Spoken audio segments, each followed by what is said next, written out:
ভারতের পূর্ব দিকে পরিষ্কার পরিচ্ছন্ন একটি গ্রাম ছিল যার নাম মাধবপুর, যেখানে বাস করত মালতী নামে এক সুন্দর মেয়ে। মালতীর বিয়ে হওয়ার 1 বছর পরে তার স্বামী তাকে ছেড়ে চলে যায়। তারপর থেকে সে তার ভাইয়ের সঙ্গে বাস করত। তার ভাই ছিল যেমন অলস তেমনি লোভী। মালতীর একটা সুন্দর গরু ছিল যাকে সে আদরে গোধূলি বলে ডাকত। গোধূলির দুধ বিক্রি করে যা রোজগার হতো তা থেকে মালতীর সুন্দর দিন চলে যেত। তাড়াতাড়ি চল গোধূলি, তাড়াতাড়ি চল, বাড়িতে যে অনেক কাজ পড়ে রয়েছে। তাড়াতাড়ি চল গোধূলি, তাড়াতাড়ি চল।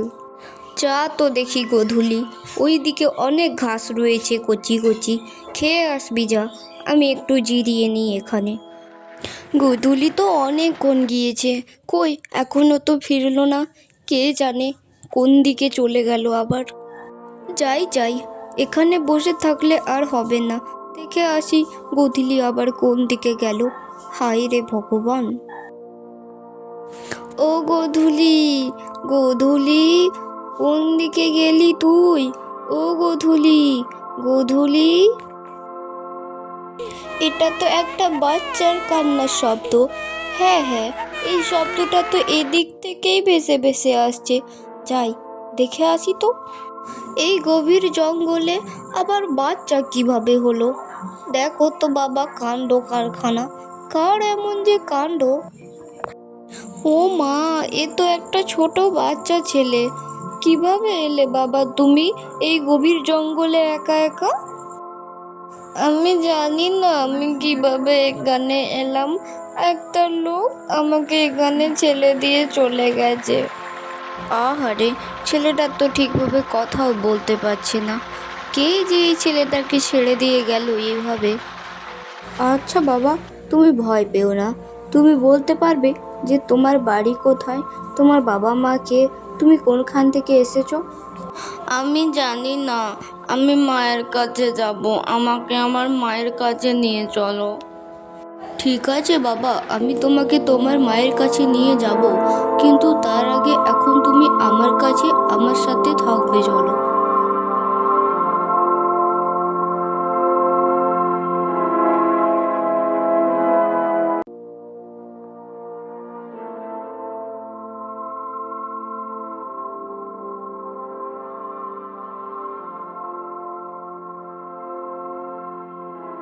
ভাই, এই ভাই, বেরো একবার, দেখবি তো আয়, কাকে নিয়ে এসেছি আমি। এই ভাই। কি হয়েছে রে দিদি? তুই আমাকে এভাবে ডাকছিস কেন? আর এই ছেলেটা তোর সঙ্গে কি করছে?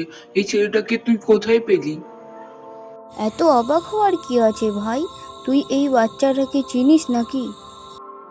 এই বাচ্চাটি হলো জমিদারের ছেলে। তুই এই বাচ্চাটিকে কোথায় পেলি? গত 2 দিন থেকে এই বাচ্চাটিকে কোথাও খুঁজে পাওয়া যাচ্ছে না। এই ভাই ভাই, কই, আমি তো এরকম কোনো কথা শুনিনি যে জমিদারের ছেলে হারিয়ে গেছে। ভাই, তুই তাহলে এই ছেলেটিকে দিয়ে আয়। তুই না খুব বোকা দিদি, জানিস তো? কেন, আমি বোকামির কি করলাম? দেখছিস না বাচ্চাটা খুব কান্নাকাটি করছে।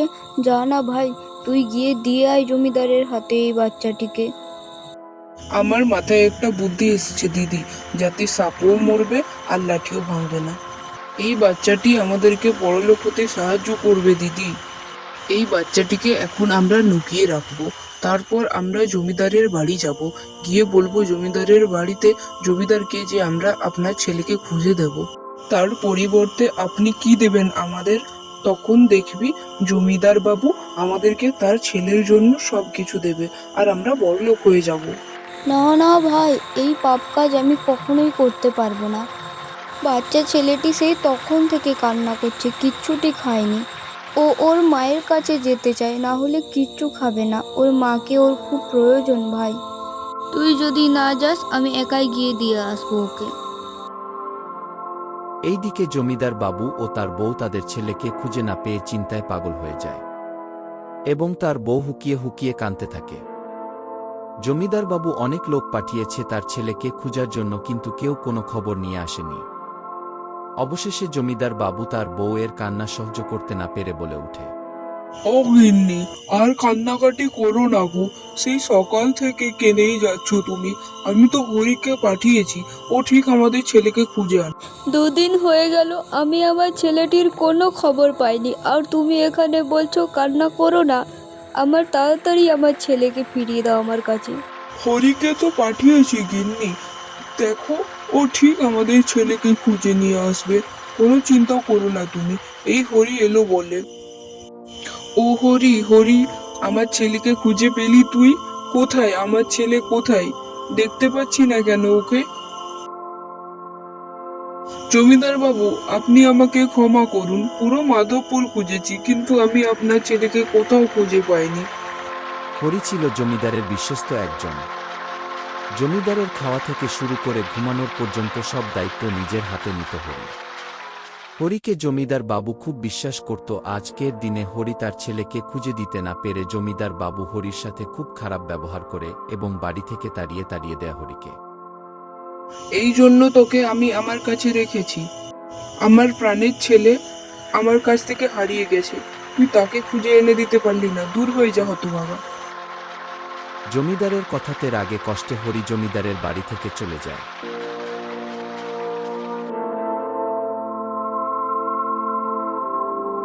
ওগো, কেউ তো আমার ছেলেকে খুঁজে এনে দিতে পারছে না। এখন দেখছি আমাকে আমার ছেলের জন্য বেরোতে হবে। তুমি চলো আমার সাথে। ঠিক আছে গিন্নি, তুমি একটু শান্ত হও। চলো, আমরা দুজনে মিলে আমাদের ছেলেকে খুঁজবো। এই বলে জমিদার ও তার বউ তাদের ছেলেকে খোঁজার উদ্দেশ্যে বেরিয়ে পড়ে।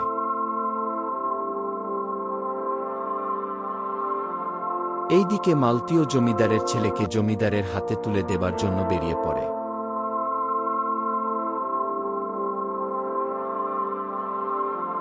ওগো, দেখতে পাচ্ছ তুমি? ওই তো আমার ছেলে। এই, কে তুমি? তুমি আমার ছেলেকে চুরি করে নিয়েছো। কে তুমি? কাছে আয় সোনা আমার। তুই জানিস আমি তোকে কত কত জায়গা খুঁজেছি। মা, আমার কোনো ক্ষতি হয়নি, আমি একদম ভালো আছি মা। এই, কে তুমি? তোমার এত বড় সাহস কি করে হয় যে তুমি আমাদের ছেলেকে চুরি করেছো? তুমি জানো কে আমি?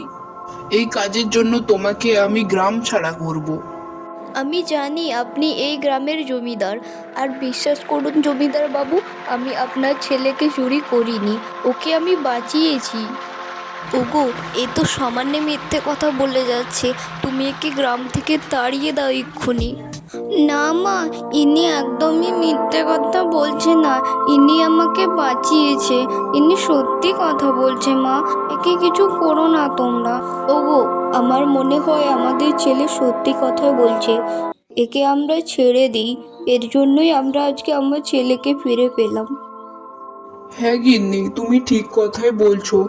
আজকে আমরা এনার জন্যই আমাদের ছেলেকে ফিরে পেলাম। কে তুমি যে আমার ছেলেকে এইভাবে বাঁচিয়েছো? আমি মালতী, পাশের একটি গ্রামে ছোট্ট একটি ঘরে আমি বাস করি। আপনার ছেলেকে আমি জঙ্গলে খুঁজে পেয়েছি, গরু চড়াতে যেয়ে। ধন্যবাদ মালতী, তুমি আমার সাথে আমার ঘরে এখন চলো। আমার তোমাকে কিছু দেওয়ার আছে। এই যে মালতী, এটি আমার সবচেয়ে প্রিয় একটি পাখি। এটি আমাকে একটা ঋষি দান করেছিল। এই পাখি আজ থেকে আমি তোমাকে দিলাম। গিন্নি, এটা ছিল তোমার সবচেয়ে প্রিয় পাখি। এইটার জন্যই আমাদের এত ধন সম্পদ, আর এই পাখিটি তুমি দিয়ে দেবে? আমার ছেলের থেকে প্রিয় কোনো কিছুই নয় গো। আর আমি জানি এই পাখিটিকে মালতী সাবধানেই রাখবে। এই নিয়ে আপনারা কোনো চিন্তা করবেন না। যতক্ষণ আমি বেঁচে থাকবো এই পাখিটির আমি কোনো ক্ষতি হতে দেব না। আমার সাথে ভালোই থাকবে এই তারপর পাখি। থেকে কমলা তার গোধূলি ও পাখি নিয়ে খুব সুখে দিন কাটাতে থাকে।